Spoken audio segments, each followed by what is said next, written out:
ini kebahagiaan yang tidak terhingga bagi kami yang di sini memiliki rumah baru.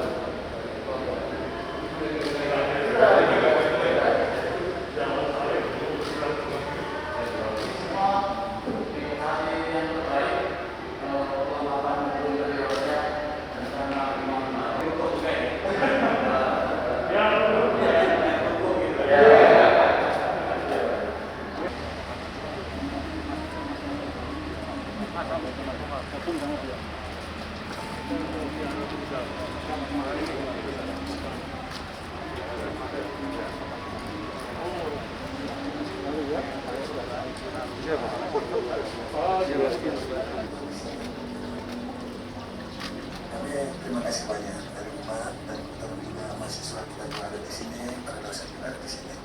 Kami terima kasih karena yang bisa daripada yang baik. Pada kita minta toleransi seperti biasa Pak. Terima kasih. Baik. Kebajikan abu bagi kita semua. Dan ada 3 simpan di sini, 3 patung. Yang di tengah adalah patung Nabi Kongju, seorang tokoh yang lahir di 551 sebelum Masehi, wafat 479 sebelum Masehi. Konfusius. Sebelah kanan malaikat bintang utara yang ketika beliau lahir memberitakan kelahirannya kepada bundanya. Sementara itu malaikat bumi untuk yang banyak kimsinnya patungnya di seluruh Indonesia. Nah ini para panitianya, ini praktek naga nih Pak. Dan di sini ada toiletnya. Ya mudah-mudahan bisa menjadi persenangan buat impian basis Pak. Manusia yang bukan hanya pandai tapi karakternya Pancasila. Ibadah di kampus ini saya kira ini satu inisiatif yang bagus sekali merajut kebersamaan, membangun toleransi, hidup berdampingan secara damai, saling menghargai dan saling menghormati. Dan ini merupakan kekayaan dari bangsa Indonesia yang harus dirawat. Jadi walaupun harus juga diwujudkan dalam simbol-simbol yang kita wujudkan dalam bentuk bangunan, tapi lebih daripada itu adalah pengamalan dan internalisasi daripada nilai-nilainya, nilai toleransi, nilai kebersamaan, nilai kerukunan.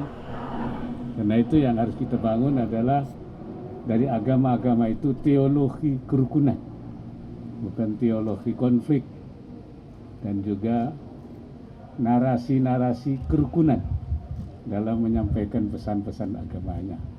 Saya kira itu harapan saya. Assalamualaikum Pak Wapres, saya Fauzia dari Republika. Pak, ini masih menyangkut soal toleransi tadi, seperti Bapak katakan penting. Tapi di tempat lain Pak, 2 hari lalu terjadi penyerangan di pesantren As-Sunnah Lombok gitu Pak.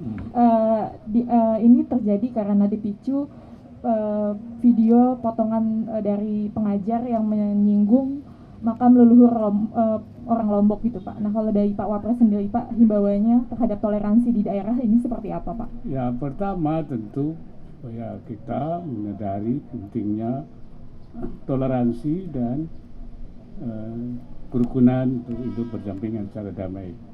Apabila ada hal-hal yang terjadi seperti di Lombok, saya minta itu diproses secara hukum sesuai dengan ketentuan yang ada di Indonesia.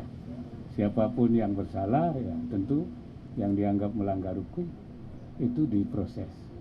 Itu saya kira supaya tidak terjadi lagi konflik. Nanti siapa yang bersalah, kenapa terjadi, itu nanti urusannya pengadilan. Atau bisa juga dimediasi untuk kemudian bisa saling terjadi. Ya, saya kira itu. Pak, pertanyaan di luar ini Pak terkait pembelajaran tatap muka di DKI Jakarta ini kan sudah full 100% gitu Pak. Ya.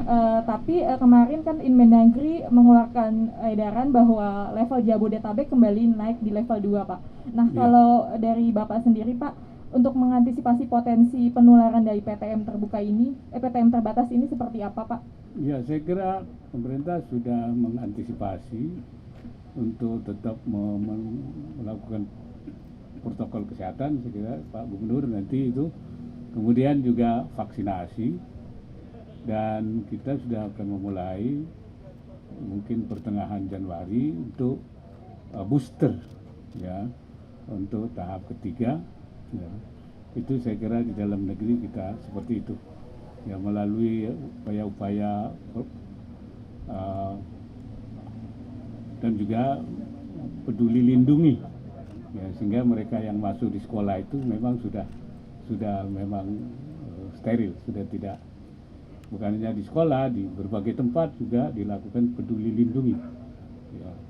Dan untuk yang dari luar negeri kita sudah melakukan upaya-upaya untuk pemeriksaan yang ketat dan melakukan karantina tanpa kecuali ya, tidak boleh ada lagi dispensasi, pokoknya yang terindikasi masuk itu karantina untuk mencegah ya pengembangan.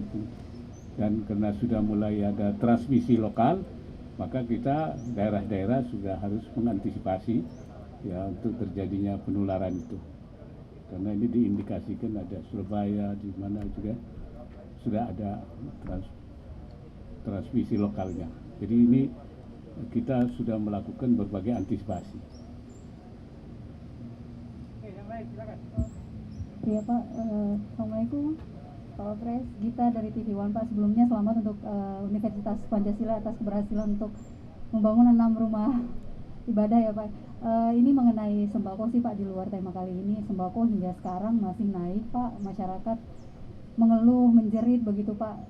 Dari awal bulan Desember kemudian sampai pada awal Januari ini masih belum turun-turun minyak goreng. Kemudian dari Pak Wapres mungkin ada sedikit yang bisa disampaikan atau mungkin ada kebijakan dari Pak Wapres sendiri Pak. Terima kasih. Ya, saya kira pemerintah sudah melakukan antisipasi untuk menangani ini, yaitu melalui penjualan operasi pasar oleh Menteri Perdagangan sudah dilakukan. Dan kita berharap ini hanya merupakan fenomena karena terjadinya Nataru ya, Natal dan Tahun Baru. Kita harapkan nanti bisa kondisinya normal lagi. Tapi operasi pasar sudah dilakukan ya oleh Kementerian Perdagangan dan akan terus dilakukan langkah-langkah untuk pengendalian harga. Dan kepada mereka yang memiliki, jangan menggunakan situasi seperti ini untuk kepentingan sepihak ya, untuk mencari keuntungan semata-mata. Oleh karena kita harap mereka juga bisa mengendalikan diri sehingga tidak menambah kesulitan masyarakat yang memang sedang kita upayakan untuk pemulihan ekonomi nasional kita secara keseluruhan. Barangkali itu ya. Terima kasih. Assalamualaikum warahmatullahi wabarakatuh.